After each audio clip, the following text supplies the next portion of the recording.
ఓం శ్రీమాత్రే నమః. హలో అండి. Welcome to Ramaratna vlogs. మీరందరూ బాగున్నారనుకుంటాను. నేనైతే చాలా బాగున్నాను. మనందరము బాగుండాలని కామాక్షి అమ్మవారినైతే వేడుకుందాము. అయితే కంచి పరమాచార్య మహాస్వామి చెప్పిన 16 శుక్రవారాల కామాక్షి వ్రతము నేనైతే చేసుకుంటున్నాను. ఇది 9వ వారము నేను చేసుకునే వ్రతము. ప్రతి వారం చేసుకునేది షార్ట్ ఒకటి ఫుల్ వీడియో పెడుతున్నాను. తప్పకుండా మీరైతే చూడండి. ఈ వ్రతం చేసుకుంటే చాలా మంచిది మనకి. మనము ఏదైనా ధార్మికమైన కోరిక కోరుకొని వ్రతాన్ని మొదలుపెట్టి చేసుకుంటే తప్పకుండా ఆ కోరిక తీరుతుందని అయితే నమ్మకం అయితే ఉంది, చేసుకోవాలి.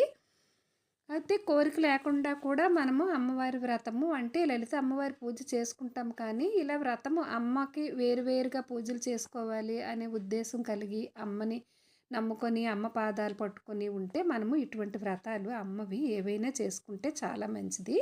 మరి ఈ వ్రతానికైతే పూర్తిగా కష్టమైన నియమాలు అయితే ఏమీ లేవు. కాకపోతే తెల్ల ఉల్లి తినకుండా మనము చక్కగా ఎప్పుడు రోజంతా అమ్మవారి నామాలని వింటూ అమ్మవారి మహిమలు వింటూ కాలం గడిపితే ఆ ఒక్కరోజు చాలా మంచిది.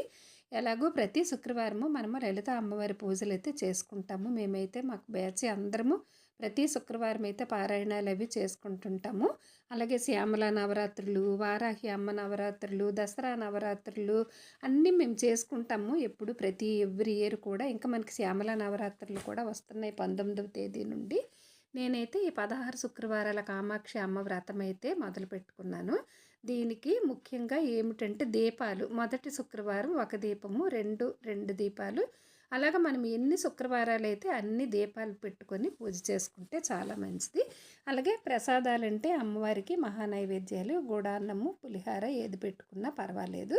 తర్వాత పళ్ళు అవి పెట్టుకోవాలి. ముందుగా మనము ఈ వ్రతాన్ని చేసుకుంటాము. వ్రతం చక్కగా కంప్లీట్ చేయి స్వామి అని గణపతిని మనం ముందుగా పూజ చేసుకోవాలి.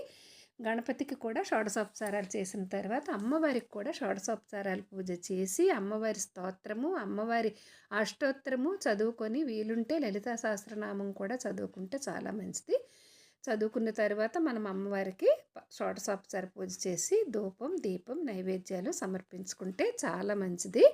మనకి అమ్మ దయ ఉంటే అన్నీ ఉన్నట్టే కదా. మనకి ఇంట్లో చాలా పనులు ఉంటాయి, కానీ అందులో ఇది కూడా ఒక భాగంగా నిరంతరము మనం అమ్మ ధ్యాసలో ఉన్నట్టయితే ఉంటుంది. ఈ శుక్రవారం పూజ చేసుకుంటాం మొదలుపెట్టి.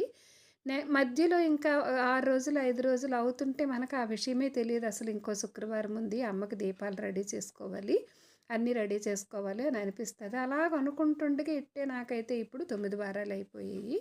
మీరందరూ వీలుంటే తప్పకుండా కామాక్షి అమ్మ పూజ అయితే చేసుకోండి. ధార్మికంగా ఏ కోరిక మనస్ఫూర్తిగా సంకల్పం చేసుకుంటే అది మనకి మంచిది అనుకుంటే అమ్మ తప్పకుండా ఇస్తారు. మీరు తప్పకుండా అయితే పూజ అయితే చేసుకోండి. అలాగే మనము అమ్మవారి దేవాలయాలకు వెళితే మంచిది. శుక్రవారం నాడు నేనైతే మొదలుపెట్టిన రోజే కామాక్షి అమ్మ అభిషేకానికి వెళ్ళాను. అలాగే శివపార్వతుల కళ్యాణం దర్శనం అయితే నాకు అయ్యింది. వీలుంటే మనము కంచి కామాక్షి అమ్మవారి దర్శనం కూడా చేసుకుంటే మంచిది. చూడాలి, అమ్మ అవకాశం కల్పిస్తే వెళ్తాము. అలాగే 16వ శుక్రవారం నాడు ముత్తైదువులకు పిలిచి మంగళ ద్రవ్యాలు, తాంబూలాలు ఇచ్చుకుంటే చాలా చాలా మంచిది. మనము ఏదైనా సరే మనం మనస్ఫూర్తిగా మనసు పెట్టి ఏ పూజ చేసుకున్నా మంచిదే. కాకపోతే మనం ఏ పూజ అయినా చేసుకుంటామో, కానీ ఇటువంటి విశేషమైన పూజలు మొదలు పెట్టుకుంటే మనకి అది ఒక వ్యాపకం లాగా ఉంటుంది. మనసులోన మైండ్లోన అంతా మనకి అమ్మే కనిపిస్తుంటారు. అందుకని ఇలా చేసుకుంటే చాలా మంచిది. నేను అందుకని ఇటువంటి పూజలు అమ్మవారివి, అయ్యవారివైనా రామదేవుని పూజలు, త్రినాథ మేళాలు అవన్నీ నేను ఎప్పుడూ ఖాళీ ఉండకుండా ఏదో ఒక పూజ మొదలు పెట్టుకొని అది కంప్లీట్ అయిన తర్వాత ఇంకొక పూజ అయితే చేసుకుంటూనే ఉంటాను. నాకు గుర్తుగా ఉంటుందని అప్లోడ్ చేసుకొని మీకు కూడా నేను చేసిన పూజలు అయితే నేను చూపిస్తూ ఉంటానన్నమాట. మీరు కూడా కామాక్షి అమ్మ పూజ అయితే తప్పకుండా చేసుకోండి.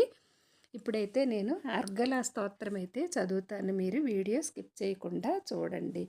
ఓమస్య శ్రీమదర్గళ స్తోత్రమంత్రస్య విష్ణు ఋషి అనుష్టుప్ఛందః శ్రీమహాలక్ష్మీ దేవత శ్రీజగదంబా ప్రీతయే సప్తశతీ పాఠాంగత్వేన జపే వినియోగః.